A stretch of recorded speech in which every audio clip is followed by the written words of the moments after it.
శ్రీరామ రామ రామేతి రమే రామే మనోరమే సహస్రనామ తత్తుల్యం రామనామ వరాననే శ్రీరామ రామ రామేతి రమే రామే మనోరమే సహస్రనామ ఓం భద్రం కర్ణేభి శృణుయామ దేవాః భద్రం పశ్యేమాక్షభిర్యజత్రాః స్థిరైరంగైస్తుష్టువాగంసస్తనూభిः వ్యసేమ దేవహితం యదాయుః స్వస్తి న ఇంద్రో వృద్ధశ్రవాः స్వస్తి నః పూషా విశ్వవేదాః స్వస్తి నస్తార్క్ష్యో అరిష్టనేమిః స్వస్తి నో బృహస్పతిర్దధాతు. ఓం శాంతి శాంతి శాంతి. ఓం నమో భగవతే వాసుదేవాయ నమః. ఉపనిషత్ దర్శనం వచన పఠనం. అథర్వ వేదాంతర్గత ఉపనిషత్తులలో 6వది బృహద్దాబాలోపనిషత్. శ్లోకం: యత్ జ్ఞానాగ్నిః స్వాతిరిక్త భ్రమం భస్మ కరోతి తత్ బృహద్దాబాల నిగమ శిరోవేద్య మహం మహః. ప్రథమం బ్రాహ్మణం. ఈ ప్రపంచం ఆవిర్భవించటానికి ముందు మొత్తం నీరే ఉన్నది. ఆ నీటి మీద తేలుతున్న తామరాకులో ప్రజాపతి ఆవిర్భవించాడు. ఆయనకి మనసులో ఒక కోరిక కలిగింది. అదేమిటంటే ఈ ప్రపంచాన్ని సృష్టించాలి అని. అన్ని రకాల ప్రవృత్తులకి కారణమైన ఆ కోరికే వాక్కు. అది శరీర ప్రవృత్తుల కన్నా ముందుగా ప్రజాపతికి కలిగింది. అందుకే ప్రజాపతి సంతానమైన ప్రతి మానవుడు ముందుగా తన మనసులో ఏది అనుకుంటాడో దాన్నే మాట ద్వారా పలుకుతాడు. ఆ మనసులో అనుకున్న దాన్నే కర్మగా ఆచరిస్తాడు. ఇక్కడ ఆ విషయమే చెప్పబడింది. మనిషికి ముందుగా కోరిక కలుగుతుంది. ఆ కోరిక అతడి మనసులో ఆవిర్భవిస్తుంది. ఈ విషయం గురించే మరో చోట చెప్పబడింది. సృష్టి కార్యక్రమం ప్రారంభానికి ముందు అది చేయాలనే ఇచ్చ ప్రజాపతికి కలిగింది. అలా ఎప్పుడైతే మనసుకి మొదటి కార్యం కలిగిందో అదే విషయ ఇచ్ఛారూపంగా ఆవిర్భవించింది. జ్ఞానులైన విద్వాంసులు అనగా ప్రజాపతులు తమ మనసులో ప్రత్యేకంగా ఈ విద్యమాన ప్రపంచం ఆవిర్భవించటానికి కారణమై కోరికని అవ్యక్తం కారణంగా పొందారు. ఈ విధంగా ప్రజాపతులు ప్రతి సృష్టిలో ముందుగా కామాన్నే అనగా కోరికనే పొందారని భావం. ఇలా ఎవరైతే కామం గొప్పతనాన్ని తెలుసుకుంటారో వారు ఏ కోరిక కోరుకుంటే దాన్నే పొందుతారు. పూర్వం భుసుండడనేవాడు కాలాగ్ని రుద్రుడి గురించి కఠోరమైన తపస్సు చేశాడు. ఆయన ప్రత్యక్షం కాగానే, స్వామి కాలాగ్ని రుద్ర, నాకు విభూతి రుద్రాక్షల మహత్యం గురించి వివరించు అని కోరాడు. అప్పుడు కాలాగ్ని రుద్రుడు, భుసుండ, విభూతి రుద్రాక్షల గొప్పతనం గురించి చెప్పమంటావా? ఈ విషయాల గురించి పూర్వం పిప్పలాద మహర్షి నీకు బోధించాడు కదా, ఇంకే విషయం గురించి చెప్పమంటావు అని అన్నాడు. అప్పుడు భుసుండు, స్వామి బృహద్దాబాలం అనే ముక్తినిచ్చే ఉపనిషత్తుని నాకు ఉపదేశించండి. అలాగే విభూతి గొప్పతనాన్ని కూడా నాకు మరోసారి తెలియజేయండి అని కోరాడు. కాలాగ్ని రుద్రుడు అతడితో ఇలా చెప్పటం ప్రారంభించాడు. సజ్జోజాతం నుంచి భూమి పుట్టింది. ఆ భూమి నుంచి నివృత్తి కలిగింది. ఆ నివృత్తి నుంచి కపిలవర్ణంతో ఒక గోవు జన్మించింది. ఆ గోవు నుంచి వచ్చిన మయం అనగా పేడ నుంచే విభూతి పుట్టింది. తరువాత వాసుదేవుడి నుంచి జలం పుట్టింది. దాని నుంచి ప్రతిష్ఠ కలిగింది. ప్రతిష్ఠ నుంచి కృష్ణవర్ణంతో ఒక భద్ర అనగా గోవు జన్మించింది. ఆ గోమయం నుంచి బసితం పుట్టింది. అఘోరుడి నుంచి అగ్ని పుట్టింది. ఆ అగ్ని నుంచి విద్య ఆవిర్భవించింది. విద్య ద్వారా రక్తవర్ణంతో ఒక సురభి అనగా గోవు జన్మించింది. ఆ గోమయం నుంచి భస్మం పుట్టింది. తరువాత తత్పురుషుడి నుంచి వాయువు పుట్టింది. ఆ వాయువు ద్వారా శాంతి ఆవిర్భవించింది. శాంతి నుంచి శ్వేత అనగా తెల్లటి వర్ణంతో సుశీల అనే గోవు జన్మించింది. ఆ గోమయం నుంచి క్షారం పుట్టింది. ఇక ఈశానుడి నుంచి ఆకాశం ఆవిర్భవించింది. ఆ ఆకాశం నుంచి అతీతమైన శాంతి పుట్టింది. ఆ శాంతి నుంచి చిత్రవర్ణంతో ప్రకాశించే సమన అనే గోవు జన్మించింది. ఆ గోమయం నుంచి రక్ష అనేది కలిగింది. ఈ విధంగా విభూతికి బసితం, భస్మం, క్షారం, రక్ష అనే పేర్లు కలిగాయి. ఈ పేర్లకి వ్యుత్పత్తి అర్థాలు ఇలా ఉంటాయి. 1 విభూతి, అధికంగా ఐశ్వర్యాన్ని కలిగించేది. 2 భసితం, ప్రకాశించేది. 3 భస్మ, సకల పాపాలని రక్షించేది. 4 క్షారం, ఆపదల్ని నాశనం చేసేది. 5 కక్ష, భూత ప్రేత పిశాచ బ్రహ్మ రాక్షస అపస్మార సంసారాల ద్వారా కలిగే భయాల నుంచి రక్షించేది అని. ద్వితీయం బ్రాహ్మణం. తర్వాత భుసండు, స్వామి అగ్నిశోమాత్మకమైన భస్మస్నాన విధి గురించి చెప్పండి అని కాలాగ్ని రుద్రుడిని ప్రశ్నించాడు. కాలాగ్ని రుద్రుడు భస్మస్నాన విధిని గురించి ఇలా చెబుతున్నాడు. ఏ విధంగానైతే అగ్ని లోకంలో ప్రవేశించి ప్రతి దానిలో చేరి అదే రూపాన్ని పొందుతున్నాడో అదేవిధంగా భస్మం అనేది ఒక్కటే సకల భూతాల అంతరాత్మగా లోపల తద్రూపంగా బయట ఉన్నది. భుసుండ. ఈ విశ్వమంతా అగ్ని సోమాత్మకంగా అనగా అగ్ని సోముల రూపం. రుద్రుడి సంబంధించిన ఘోరమైన ఏ తేజో శరీరం ఉన్నదో దాన్నే అగ్ని అంటారు. ఇక సోముడు శక్తి, అమృత స్వరూపుడు అయిన శరీరం శక్తికరి. ప్రతిష్ట అనేదే అమృతం. ఆ అమృతం అనేది స్వయం తేజస్సు కలిగిన విద్యా కళ. ఆ రస తేజస్సులు రెండే ఈ సృష్టిలో ఉన్న స్థూల సూక్ష్మ భూతాలలో వ్యాపించి ఉన్నాయి. ఈ తేజస్సు వృత్తి రెండు రకాలుగా చెప్పబడింది. ఒకటి సూర్యాత్మ, రెండు అగ్న్యాత్మ అని. అదేవిధంగా సోముడికి చెందిన రసశక్తి కూడా ఒకటి సోమాత్మ, రెండు అనలాత్మ అనగా అగ్న్యాత్మ అని రెండు విధాలుగా ఉంది.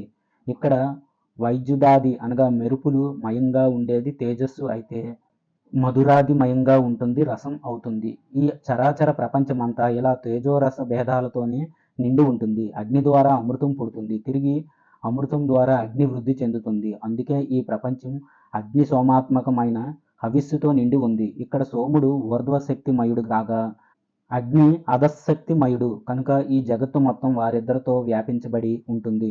సోముడికి సంబంధించిన పరామృతం అనేది అగ్నికి ఊర్ధ్వంగా అనగా పైన ఉంటుంది. దానివల్ల అగ్న్యాత్మకమైన సోమ సంబంధమైన అమృతం పైనుంచి క్రిందకి విడవబడుతుంది. అందుకే కాలాగ్ని అనేది క్రింద, శక్తి పైన ఉన్నాయి.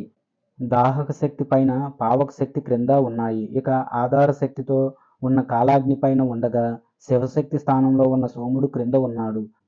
పరమేశ్వరుడు ఊర్ధ్వమయమైన శక్తి, ఊర్ధ్వ శక్తిమయుడు శివుడు. ఈ విధంగా శివశక్తులతో వ్యాప్తం కానిదేది ఈ ప్రపంచంలో లేదు. ఈ జగత్తు సర్వం ఎన్నోసార్లు అగ్ని ద్వారా దహించబడింది. దీన్ని అగ్నికున్న బలంగా చెబుతారు. ఇక భస్మం అనేది అగ్ని యొక్క వీర్యం అనగా బలం. ఈ విషయాన్ని గ్రహించి ఎవరైతే భస్మ స్నానం చేస్తాడో వాడు అగ్ని ఇత్యాది మంత్రాలతో దహించబడ్డ పాపం కలవారుగా చెప్పబడతారు. అనగా భస్మ స్నానం చేసిన వాడి పాపాలు అగ్నితో దహించబడి నశిస్తాయి అని భావం. ఇలా అగ్ని వీర్యంగా చెప్పబడ్డ భస్మం తిరిగి సోముడి ద్వారా తడపబడుతుంది. యోగయుక్తి కనుక లేకపోతేనే ప్రకృతి అధికారం కలుగుతుంది. యోగయుక్తితో ఆ భస్మం మొత్తం తడపబడితే శక్తి సంబంధమైన అమృత వర్షంతో అధికారం నివర్తించబడుతుంది. అందుకే మృత్యువుని జయించటానికి అమృత ప్లావనం చేయాలని సత్పురుషులకి చెప్పబడింది. అసలు శివశక్తి సంబంధమైన అమృత స్పర్శ కలిగిన వాడికి మరణం ఎలా సంభవిస్తుంది? పరమరహస్యం, పరమ పవిత్రం అయిన ఈ విషయాన్ని ఎవడు తెలుసుకుంటాడో అతడు అగ్నిశోమ పుటం చేసి అనగా అగ్నిని సోమాన్ని కలిపి ఆ కార్యం ద్వారా పునర్జన్మ పొందడు. శివాగ్ని ద్వారా శరీరాన్ని దగ్ధం చేసి శక్తి సోమామృతంతో యోగ మార్గం ద్వారా ఆ శరీర భస్మాన్ని ఎవడైతే తడుపుతాడో వాడు అమరుడవుతాడు. తృతీయం బ్రాహ్మణం. తరువాత భుసుండు తిరిగి కాలాగ్ని రుద్రుడిని విభూతి యోగం అనగా విభూతిని ఏ విధంగా సేకరించాలి అని ప్రశ్నించాడు. రుద్రుడిలా చెప్పటం ప్రారంభించాడు. వికటంగా ఉండే అవయవాలు కలిగింది, పిచ్చి పట్టినది, పాలివ్వనిది, బక్క చిక్కిపోయినది, దూడలేనిది, పాలు పితకలేనిది, అవయవ లోపం కలిగినది, గడ్డి కూడా నమలలేనిది, తల వెంట్రుకలు వస్త్రాలు తినేది, కొత్తగా ఈనింది, రోగాలతో బాధపడేది అయిన గోవుని విడిచిపెట్టి మంచి లక్షణాలతో బలిష్టంగా ఆరోగ్యంగా ఉండే గోవు నుంచి గోమయాన్ని అనగా పేడ సేకరించాలి. గోమయం నేల మీద పడేలోపు ఏదైనా పాత్రలోకి సేకరిస్తే చాలా మంచిది. ఒకవేళ అలా కుదరకపోతే పరిశుభ్రమైన ప్రదేశంలో గోవు వేసిన గోమయాన్ని కూడా స్వీకరించవచ్చు. సేకరించిన గోమయాన్ని చక్కగా ఒక పాత్రలో మర్దించాలి. కపిల గోవు నుంచి సేకరించిన గోమయం చాలా ప్రశస్తమైనది. గోమయాన్ని ఎప్పుడూ తాజాగా అప్పటికప్పుడు వేసిన దాన్ని గ్రహించాలి, కానీ ఎప్పుడో వేసిన దాన్ని గ్రహించకూడదు. ఒకవేళ గ్రహించాల్సి వస్తే దాన్ని సంస్కరించిన తర్వాతే స్వీకరించాలి. లోకంలో అందరికీ శక్తి అంటే విద్యాశక్తి అనే చెప్పబడింది. ఈ విద్యాశక్తి గుణత్రయాన్ని అనగా సత్వ రజస్తమో గుణాల్ని ఆశ్రయించి ఉంటుంది. ఈ గుణత్రయాశ్రితమైన విద్య గోస్వరూపంగా ప్రకాశిస్తుంది కనుక గోవు నుంచి వచ్చే గోమయం పవిత్రమైనది, శుభప్రదమైనది కూడా. గోమయం ఎంతటిదో గోమూత్రం కూడా అంతే పవిత్రమైనదని ఉపనిషత్తు చెబుతుంది. గోమయ గోమూత్రాల ద్వారా భస్మాన్ని తయారు చేయాలి. గోవుకి స్మృతులనేవి దూడలు. గోవు నుంచి వచ్చిందే గోమయం. ముందుగా అగావహ అనే మంత్రాన్ని పఠించి గోవుని అభిమంత్రించాలి. తరువాత గావో భగో గావహ అనే మంత్రాన్ని పఠించి నీళ్లను ప్రాసన చేయాలి. శుక్లపక్ష లేక కృష్ణపక్ష చతుర్దశి నాడు ఉపవాస దీక్ష వహించి మర్నాడు ఉదయాన్నే లేచి శుచిగా స్నాన సంధ్యలు ముగించి శుభప్రదమైన వస్త్రాలు ధరించి పాల కోసం ఆవుని సిద్ధం చేయాలి. గోవును ప్రయత్నంతో లేపి దాని మూత్రాన్ని గ్రహించాలి. ఒక బంగారు లేక వెండి, రాగి పాత్రలో గాని, మట్టి కుండలో గాని, తామరాకు దొన్నెలో గాని, ఆవు కొమ్ములో గాని గోమూత్రాన్ని గ్రహించాలి. తర్వాత గంధద్వారం అనే మంత్రం పఠిస్తూ గోమయాన్ని గ్రహించాలి. ఇక్కడ చెప్పిన గోమయాన్ని, గోమూత్రాన్ని క్రింద పడకుండా మధ్యలోనే గ్రహించాలి. శ్రీర్మే భజతు అనే మంత్రాన్ని చదువుతూ గోమయాన్ని శోధించాలి. అలక్ష్మీర్మే నశ్యతు అనే మంత్రాన్ని ఆ గోమయంలో ధాన్యం లేకుండా శుభ్రపరచాలి. సంత్వసించామి యుజుష అనే మంత్రాన్ని పఠించి గోమూత్రాన్ని గోమయంలో పోయాలి. పంచానాం అనే మంత్రాన్ని ఉచ్చరిస్తూ ఆ గోమయాన్ని 14 ఉండలుగా చేయాలి. ఆ ఉండల్ని ఎర్రటి ఎండలో ఎండించి ఉంచాలి. బాగా ఎండిన గోమయ ఉండల్ని పాత్రలో ఉంచి గృహ్యోక్త విధానంతో అగ్నిని ప్రజ్వలింపజేసి ఆ అగ్నిలో ఓంకారాన్ని ఉచ్చరిస్తూ గోమయంతో చేసిన ఉండల్ని వేయాలి. తరువాత షడక్షర సూక్తంతో ఓం నమశివాయ స్వాహ అని వర్ణదేవుణ్ణి అనగా శివుడి కోసం హోమం చేయాలి. ఈ హోమాన్ని అఘోరాలు, ఆద్యభాగాలు, వ్యాహృతులతోనే చేయాలి. దీని తర్వాత ప్రధాన హోమంగా ఓం నిధనపతియే నమః స్వాహ అనే మంత్రాలతో 23 సార్లు హోమం చేయాలి. దీని తర్వాత పంచబ్రహ్మ మంత్రాలతో నమో హిరణ్య బాహవే అనే చతుర్వంత మంత్రాలతో సర్వాహుతుల్ని సమర్పించాలి. అలాగే బుతగం సత్యం కద్రుద్రాయ ప్రచేతసే యస్వవైకంతతి అనే మంత్రాలతో హోమం చేయాలి. ఆ విధంగా హోమం చేసిన తరువాత అనాజ్ఞాత త్రయం, వ్యాహృతులు, స్విష్టకృతులు చెబుతూ హోమాలు చేయాలి. ఈ విధంగా యజ్ఞశేషాన్ని నిర్వర్తించి పూర్ణ పాత్రలో ఉన్న నీటిని పూర్ణమసి అనే మంత్రం పఠిస్తూ మరో పాత్రలోని నీళ్లతో కలపాలి. తరువాత బ్రాహ్మణేష్యం మృతమితి అనే మంత్రం ఉచ్చరిస్తూ ఆ నీటిని తల మీద చల్లుకోవాలి. తరువాత ప్రాచ్యాందిసి అనే మంత్రాన్ని పఠిస్తూ నీళ్ళని నలుదిక్కులా చల్లుకోవాలి. బ్రాహ్మణుడికి దక్షిణ సమర్పించి శాంతి కోసం అతని నుంచి పులకాన్ని తీసుకోవాలి. అహరిష్యామి దేవానాం అనే మంత్రంతో అందరు దేవతల కర్మరక్షణ కోసం ఈ అగ్నిని పులకంతో కలుపుతున్నాను అని అంటూ అగ్నిని పులకాలతో కప్పాలి. అగ్నికుండంలో 3 రోజుల పాటు నిప్పు ఆరకుండా ఉండటానికి దాన్ని పులకాలతో కప్పాలి. పులకం అనగా గోమయంతో ధాన్యపు ఊకతో చేసిన ముద్ద. తరువాత భక్తి శ్రద్ధలతో బ్రాహ్మణులకి భోజనం పెట్టి తాను కూడా భుజించాలి. మౌనవ్రతాన్ని పాటించాలి. ఎక్కువ భస్మం కావాలనుకునేవాడు ఎక్కువ గోమయాన్ని సేకరించాలి. 3వ రోజు కానీ 4వ రోజు కానీ ఒక్కో రోజులో కానీ ఉదయాన్నే శుచిగా స్నానం చేసి తెల్లటి వస్త్రాలు ధరించి తెల్లటి జంధ్యాన్ని, తెల్లటి పూలమాలల్ని వేసుకొని గంధాన్ని, భస్మాన్ని పూసుకొని మంత్రవేత్త అయినవాడు ఇప్పుడు చెప్పబోయే మంత్రాలతో భస్మ సేకరణ, ధారణా విధానాన్ని ఆచరించాలి. ముందుగా ఓం తద్బ్రహ్మ అనే మంత్రం పఠించి పులక భస్మాన్ని వదలాలి. వదిలిన తర్వాత ఆవాహనాది షోడశోపచారాలని వ్యాహృతులతో అనగా ఓం గుహ, ఓం భువః, ఓం సువః అని సమర్పించాలి. అప్పుడు పులకాల నుంచి అగ్నిని తీసివేసి అగ్నిరతి భస్మ అనే మంత్రాన్ని చదువుతూ భస్మాన్ని గ్రహించాలి. అగ్నిరిత్యాది మంత్రాలు పఠిస్తూ ఆ భస్మాన్ని భద్రపరచాలి. గంధం, నీరు లేక కపిలగోవు మూత్రంతో ఆ భస్మాన్ని కొద్దిగా తడపాలి. తడిపిన భస్మంలో పచ్చకర్పూరం, కుంకుమ పువ్వు, వట్టివేళ్ళు, చందనం 3 రకాల అగరు కలిపి మెత్తగా పొడి చేసి ఆ పొడిని ఓం అనే బ్రహ్మ మంత్రాన్ని పఠిస్తూ భస్మంలో కలపాలి. అలా కలిపిన తర్వాత ఆ భస్మాన్ని ఉండలుగా చేసి తిరిగి ఓం అనే మంత్రాన్ని పఠిస్తూ తీసుకోవాలి. ఇదే సమయంలో అనోరణియాన్ అనే మంత్రాన్ని పఠించటం సంప్రదాయం. ఈ విధంగా భస్మాన్ని సేకరించి ఉంచుకోవాలి.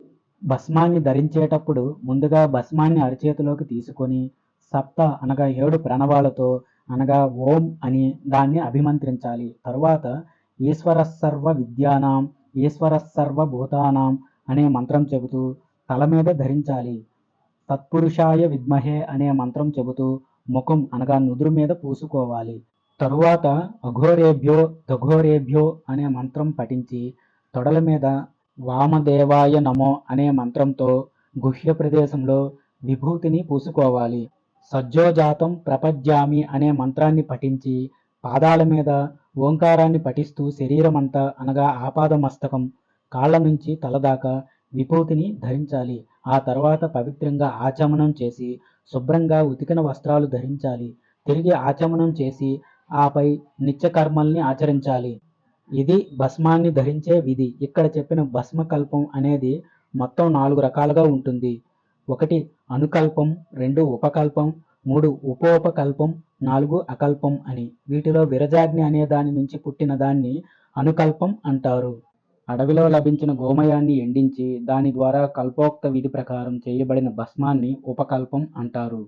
అలాగే అడవిలో ఎండిన గోమయాన్ని అనగా ఆవు పేడను పొడిగా చేసి ఆ పొడిలో గోమూత్రాన్ని వేసి దాన్ని ముద్దలుగా చేసి కల్పంలో చెప్పిన విధంగా సంస్కరింపజేస్తే దాన్ని ఉపోకల్పం అంటారు. ఇక శివాలయం నుంచి గ్రహించబడ్డ భస్మాన్ని అకల్పం లేక శతకల్పంగా చెబుతారు. ఈ విధంగా 4 రకాలుగా చెప్పబడ్డ భస్మం మానవుల సకల పాపాలని పోగొట్టి వారికి మోక్షాన్ని ప్రసాదిస్తుందని సాక్షాత్తు భగవంతుడైన కాలాగ్నిరుద్రుడు చెప్పాడు. చతుర్థం బ్రాహ్మణం. భుసుండు కాలాగ్నిరుద్రుడికి నమస్కరించి, ప్రభు, నాకు భస్మస్నాన విధిని గురించి చెప్పండి అని ప్రార్థించాడు. కాలాగ్నిరుద్రుడు ఇలా చెబుతున్నాడు: భుసుండ, ముందుగా చేతిలో భస్మాన్ని వేసుకొని ఓంకారంతో దాన్ని 2 అరచేతులకి రాసుకోవాలి. తర్వాత 7 సార్లు తిరిగి ఓంకారాన్ని పఠించి దానితో దిగ్బంధం చేయాలి. ఆ తర్వాత అస్త్రమంత్రాన్ని పఠించి తల మీద, మిగిలిన శరీరాంగాల మీద భస్మాన్ని పూసుకోవాలి. దీన్నే మలస్నానం అంటారు. దీని తర్వాత ఈశానాది పంచమంత్రాల్ని పఠించి శరీరం మొత్తం విభూతిని రాసుకోవాలి. ఎలాగంటే 1 ఈశానేతి మంత్రంతో శిరస్సు మీద, 2 తత్పురుషాది మంత్రంతో ముఖం మీద, 3 అఘోరేభ్యో మంత్రంతో తొడల మీద, 4 వామదేవాయ మంత్రంతో గుహ్య భాగంలో, 5 సజ్జోజాతాయ మంత్రంతో సర్వాంగాలలో, ఓంకారంతో ఆపాద మస్తకం భస్మాన్ని పూసుకోవాలి. ఆ తర్వాత ఆచమనం చేసి పవిత్రమైన వస్త్రాల్ని ధరించాలి. దీన్నే భస్మస్నాన విధి అంటారు. సాధకుడు మంత్రాలతో అభిమంత్రించబడ్డ భస్మాన్ని చేతిలోకి తీసుకుని పూర్వం చెప్పిన విధంగా ఆపాద మస్తకం మలస్నానం చేయాలి. తరువాత విధి స్నానాన్ని మంత్రపూర్వకంగా ఇలా చేయాలి. ఈశాన మంత్రం చెబుతూ తల మీద 5 సార్లు భస్మాన్ని చల్లుకోవాలి. తరువాత వరుసగా తత్పురుష మంత్రంతో ముఖం మీద భస్మాన్ని చల్లుకోవాలి. ఈ విధంగా సంధ్యాద్వయం అనగా ఉదయ అస్తమాన కాలంలో, నిశిధి అనగా రాత్రి కాలంలో ఒక్క ముఖం తప్ప మిగిలిన శరీరం అంతా భస్మాన్ని పూసుకోవాలి. అలాగే నిద్రపోయి లేచిన తరువాత, తిన్న తరువాత, నీరు త్రాగిన తరువాత, కాలకృత్యాలు తీర్చుకున్న తరువాత, స్త్రీని, నపంసకుడిని, గ్రద్దని, కొంగని, పిల్లిని, ఎలుకని తాకినప్పుడు భస్మ స్నానాన్ని ఆచరించాలి. దేవతలు, అగ్ని, వృద్ధులు, గురువులు దగ్గర అంత్యజుడిని చూసినప్పుడు అపరిశుభ్రమైన ప్రదేశాలలో మార్గం మధ్యలో వ్రతనిష్ఠుడైన వాడు భస్మోద్ధూళనం చేయకూడదు. సంకోదకంతో భస్మాన్ని తడిపి ధరించటం శ్రేష్టం. అలాగే చందనంతో లేక నీటితో గాని భస్మాన్ని కలపవచ్చు. చందనంతో కలిపిన భస్మం జ్ఞానాన్ని ప్రసాదిస్తుంది. మధ్యాహ్నానికి ముందు సేకరించిన నీళ్ళని తర్వాత వాడకూడదు. తరువాత భుసుండు పరమాత్మ అయిన కాలాగ్నిరుద్రుడితో తనకు త్రిపుండ్రధారణ విధిని గురించి చెప్పమని కోరగా ఆయనలా చెప్పటం ప్రారంభించాడు. మధ్యలో ఉన్న 3 వేళ్లతో అనగా చూపుడు వ్రేలు, మధ్య వ్రేలు, ఉంగరం వ్రేలు వీటితో విభూతిని తీసుకొని మూలమంత్రం అనగా ఓం నమశివాయ పఠిస్తూ బ్రహ్మ విష్ణు రుద్రాత్మకమైన త్రిపుండ్రాన్ని నుదుటి మీద ధరించాలి. లేదా ఉంగరం వ్రేలు, మధ్య వ్రేలు, బ్రొటన వ్రేలుతోనైనా త్రిపుండ్రాన్ని ధరించవచ్చు. బ్రాహ్మణుడు భస్మాన్ని ముఖం మీద చల్లుకోవాలి. క్షత్రియుడు తల మీద చల్లుకోవాలి. శివభక్తుడు తన శరీరం మీద 32 చోట్ల గాని 16 లేక 8 లేక 5 చోట్ల భస్మాన్ని ధరించాలి. శిరస్సు, నుదురు, చెవులు, కళ్ళు, ముక్కు, నోరు, కంఠం, 2 మూపులు, మోచేతులు, మణికట్టు, వక్షస్థలం, ప్రక్కల నాభి, గుహ్యద్వయం, తొడలు, చీలమండలు, మోకాళ్ళ పిరదులు, పిక్కలు, పాదాలు అనే 32 స్థానాల్లో భస్మాన్ని ధరించాలి. అలాగే శివుడు అష్టమూర్తుల్ని, అష్ట విద్యోసుల్ని, అష్ట దిక్పాలకుల్ని, అష్ట వసువుల్ని అనగా 1 ధరుడు, 2 ధ్రువుడు, 3 సోముడు, 4 కృష్ణుడు, 5 అనిలుడు, 6 అనలుడు, 7 ప్రత్యూషుడు, 8 ప్రభాసుడు అనే వారిని స్మరిస్తూ మొత్తం 32 స్థానాల్లో విభూతితో త్రిపుండ్రాలను ధరించాలి. ఇలా చేయలేకపోతే కనీసం 16 ముఖ్యమైన స్థానాల్లోనైనా విభూతిని ధరించవచ్చు. తల మీద, నుదుటి మీద, 2 చెవుల మీద, కంఠభాగంలో, 2 మూపుల మీద, 2 మోచేతుల మీద, 2 మణికట్టుల మీద, హృదయ ప్రదేశంలో, నాభి స్థానంలో, పక్క భాగంలో, వీపు మీద మొత్తం ఈ 16 స్థానాలలో ఆయా స్థానాల అధిదేవతల్ని స్మరించాలి. శివుడిని, పాదాక్యమీశుడిని, విద్యేశుడిని, వామాది నవశక్తుల్ని 16 స్థానాల అధిదేవతలుగా భావించి స్మరించాలి. నాసత్యుడు, దస్రుకుడు అనేవారిద్దరూ అశ్విని దేవతలుగా చెప్పబడ్డారు. మూర్ధం, లలాటం, 2 చేతులు, ముక్కు, 2 బాహువులు, హృదయం, నాభి, తొడలు, మోకాళ్ళు, 2 పాదాలు, వీపు, ఇవి మొత్తం 16 స్థానాలు. శివుడు, దేవేంద్రుడు, రుద్రుడు, సూర్యుడు, గణపతి, శ్రీహరి, లక్ష్మీదేవి, హృదయేశుడు, ప్రజాపతి, నాగుడు, నాగకన్య, 2 ఋషికన్యలు, పాదాల్లో సముద్రాలు, పృష్ఠభాగంలో తీర్థాలు, ఇలా 16 స్థానాలకి 16 మంది అధిదేవతలు ఉంటారు. ఇక అష్ట స్థానాల గురించి చెప్పాలంటే తల, నుదురు, 2 చెవులు, 2 భుజాలు, హృదయం, నాభి ప్రదేశం అనేవి 8 స్థానాలు. వీటికి బ్రహ్మ, సప్త ఋషులు అధిదేవతలుగా చెప్పబడ్డారు. 5 స్థానాలు అనగా తల, 2 బాహువులు, హృదయం, నాభి ప్రదేశం, ఈ స్థానాలలో దేశకాలాల్ని అనుసరించి యథాశక్తి భస్మోద్దోళనం చేయాలి, లేక త్రిపుండ్రాలనైనా ధరించాలి. ఈ త్రిపుండ్రాలని నుదుటి మీద, హృదయం మీద, నాభి ప్రదేశంలో, కంఠం మీద, 2 మణికట్టుల మీద, బాహువుల మధ్యలో, బాహు మూలాలలో, వీపు మీద, తల మీద పెట్టుకోవాలి. లలాటం మీద విభూతిని ధరించేటప్పుడు బ్రాహ్మణే నమః అని, హృదయం మీద ధరించేటప్పుడు హవ్యవాహనాయ నమః అని, మణికట్టు మీద విభూతిని ధరించేటప్పుడు హరయే నమః అని, భుజాల మీద ధరించేటప్పుడు సంభవే నమః అని, తల మీద పూసుకునేటప్పుడు పరమాత్మనే నమః అని పఠిస్తూ భస్మంతో త్రిపుండ్ర ధారణ చేయాలి.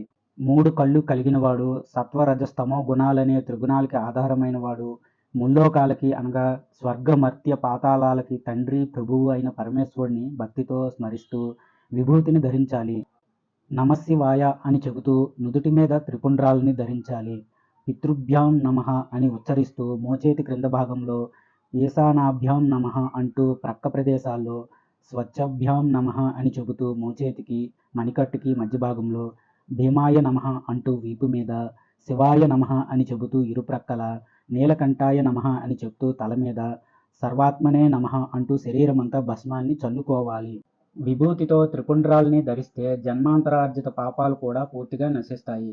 విభూతిని కంఠం మీద ధరిస్తే కంఠం పైభాగం ద్వారా చేసిన పాపాలు, అలాగే చెవుల మీద ధరిస్తే కర్ణ రోగాది పాతకాలు, బాహువుల మీద ధరిస్తే బాహువులతో చేసిన పాపాలు, హృదయం మీద ధరిస్తే మనసుతో చేసిన పాపాలు నశించిపోతాయి. శరీరానికి ఇరుప్రక్కల భస్మపుండ్రాలను ధరించడం వల్ల పరస్త్రీని కౌగిలించుకోవటం వల్ల చేసిన పాపాలు నశించిపోతాయి. కనుక శరీరమంతా భస్మాన్ని ధరించాలి. త్రిపుండ్రం అనేది బ్రహ్మ, విష్ణు, మహేశ్వరాత్మకమైనది. అది త్రేతాగ్ని అనగా 1 దక్షిణాగ్ని, 2 గార్హపత్యాగ్ని, 3 అహవనీయాగ్ని అని స్వరూపమైనది. అంతేకాదు గుణత్రయాత్మక, లోకత్రయాత్మకమైనది కూడా. కనుక అందరూ త్రిపుండ్రాలని విభూతితో ధరించాలి. పంచమం బ్రాహ్మణం మానస్తోకే తనియే అనే మంత్రంతో విభూతిని అభిమంత్రించి ఆ తరువాత దాన్ని ధరించాలి. త్రిపుండ్రాలలో ఊర్ధ్వపుండ్రం సామస్వరూపం కాగా మధ్యమ పుండ్రం త్రియుష స్వరూపం. బ్రాహ్మణ, క్షత్రియ వర్ణాల వారు నుదుటి మీద, 2 భుజాల మీద, నాభిపైన, తల మీద, హృదయం మీద 2 ప్రక్కల త్రియుషాలని అనగా మధ్య పుండ్రాలని ధరించాలి. ఇక బ్రాహ్మణ, క్షత్రియ, వైశ్య వర్ణాల వారందరికీ అగ్నిహోత్రం ద్వారా వచ్చిన భస్మం ఎంతో ముఖ్యమైనదిగా చెప్పబడింది. గృహస్థులకు విరజాగ్ని నుంచి లభించిన భస్మం ముఖ్యమైనది. మహర్షులు ఈ విరజాగ్ని ద్వారా లభించిన భస్మాన్నే ధరించాలని చెబుతారు. అలాగే ఔపోసనాగ్ని నుంచి సేకరించిన భస్మం కూడా గృహస్థులు ధరించదగిందే. బ్రహ్మచారులు మాత్రం సమిధల నుంచి ఏర్పడ్డ భస్మాన్నే ధరించాలి. శూద్రులు, శ్రోత్రియులు ఇళ్లలో పచనాగ్ని అనగా వంట వండటానికి ఉపయోగించే అగ్ని ద్వారా లభించే భస్మాన్ని సేకరించి ధరించాలి. యతులకి భస్మం జ్ఞానాన్ని ప్రసాదిస్తే అదే భస్మం వానప్రస్థాశ్రమంలో ఉన్న వారికి వైరాగ్యాన్ని కలిగిస్తుంది. ఇక వర్ణాశ్రమ ధర్మాలకు అతీతంగా ఉండేవారికి శ్మశానాగ్ని ద్వారా లభించే భస్మమే ధరించటానికి తగింది. శివాలయంలో ఉండే విభూతిని అన్ని వర్ణాల వారు ధరించవచ్చు. శివయోగులైన వారు శివాగ్ని నుంచి తీసిన భస్మాన్నే ధరించాలి.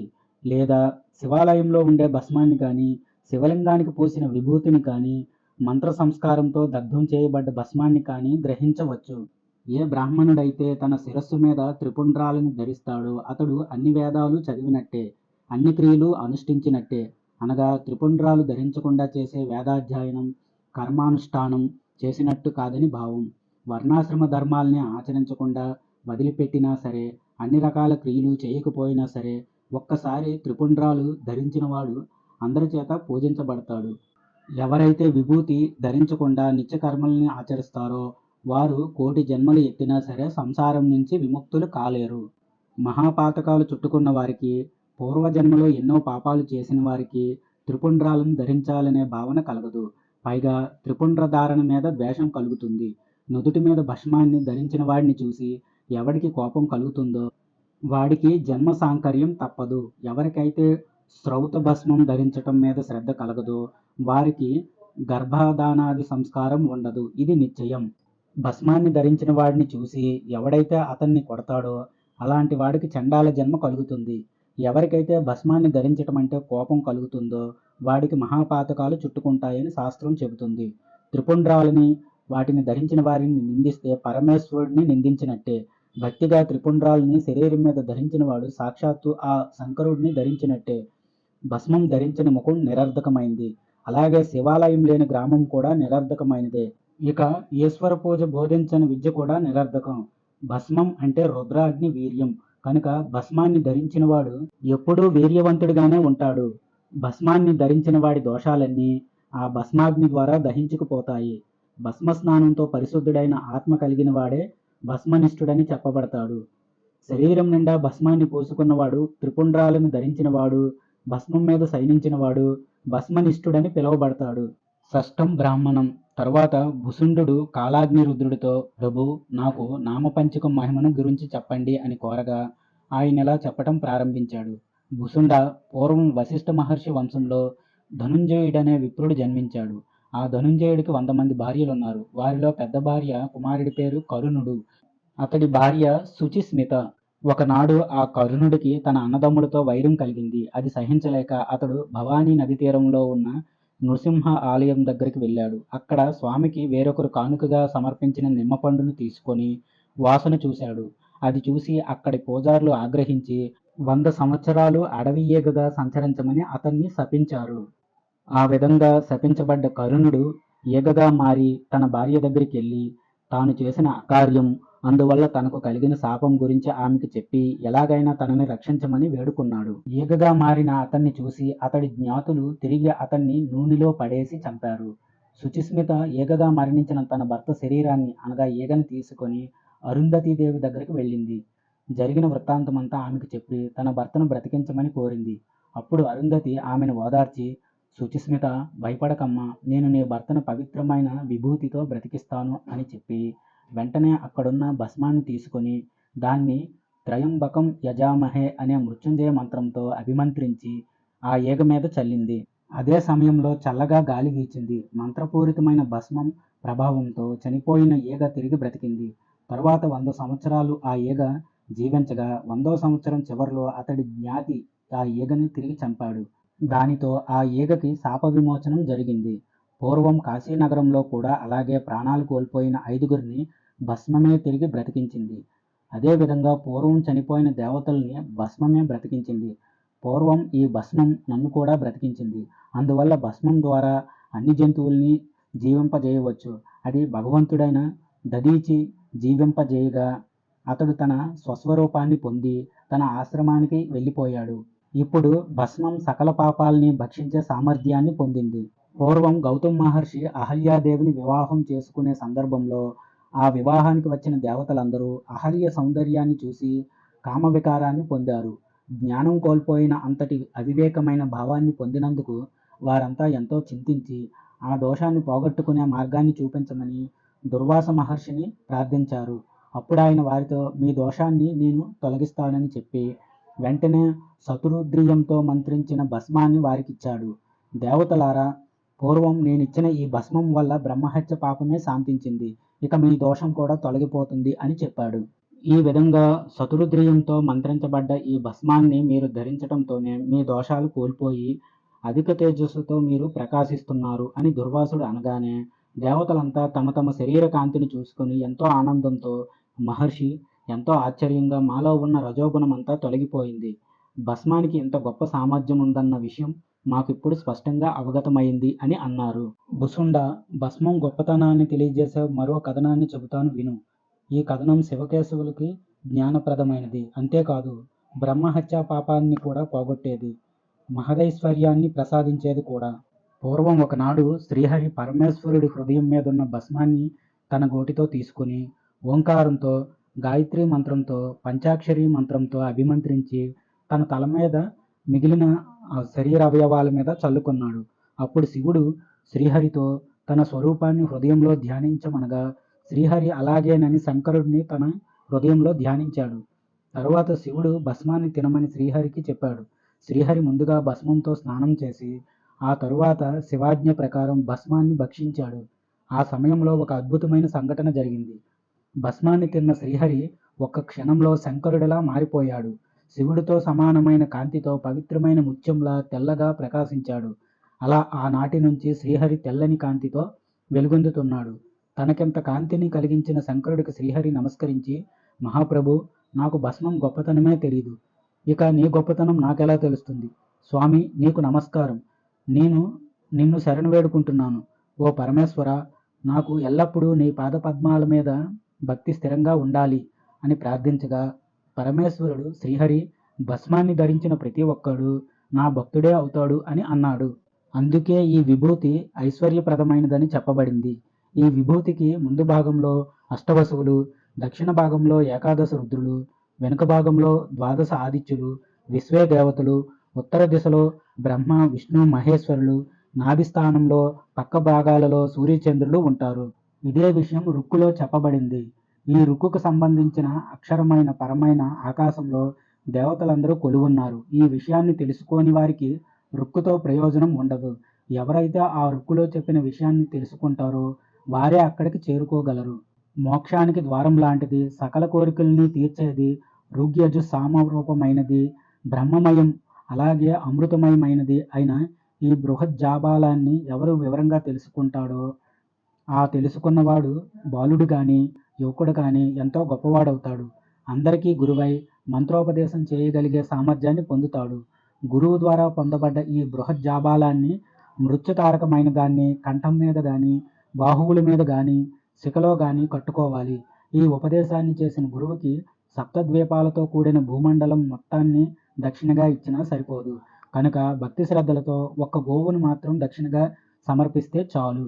సప్తమం బ్రాహ్మణం. పూర్వం విదేహరాజైన జనకుడు యాజ్ఞవల్క మహర్షి దగ్గరికి వెళ్ళి, ఓ మహర్షి, త్రిపుండ్ర విధిని గురించి నాకు చెప్పండి అని అడుగగా యాజ్ఞవల్కుడిలా చెప్పటం ప్రారంభించాడు. జనక, సజ్జోజాతాది పంచబ్రహ్మ మంత్రాలతో భస్మాన్ని ముందుగా గ్రహించాలి. తరువాత అగ్నిరిత్యాది మంత్రాలతో దాన్ని అభిమంత్రించి మానస్తోకే అనే మంత్రంతో దాన్ని చేతిలోకి తీసుకుని త్రాయుషం జమదాగ్ని అనే మంత్రం చదువుతూ భస్మాన్ని నీళ్లతో తడిపి త్రయంబకం యజామహే అనే మంత్రంతో తల మీద, నుదుటి మీద, వక్షస్థలం, భుజస్కంధాల మీద ధరించిన వాడు పరమ పవిత్రుడై మోక్షాన్ని పొందుతాడు. చతురుద్రీయ పఠనం వల్ల ఎలాంటి ఫలితం లభిస్తుందో అలాంటి ఫలితమే భస్మధారణ వల్ల కూడా లభిస్తుంది. దీనినే భస్మ జ్యోతిష్యు అంటారు అని యాజ్ఞవల్కుడు చెప్పాడు.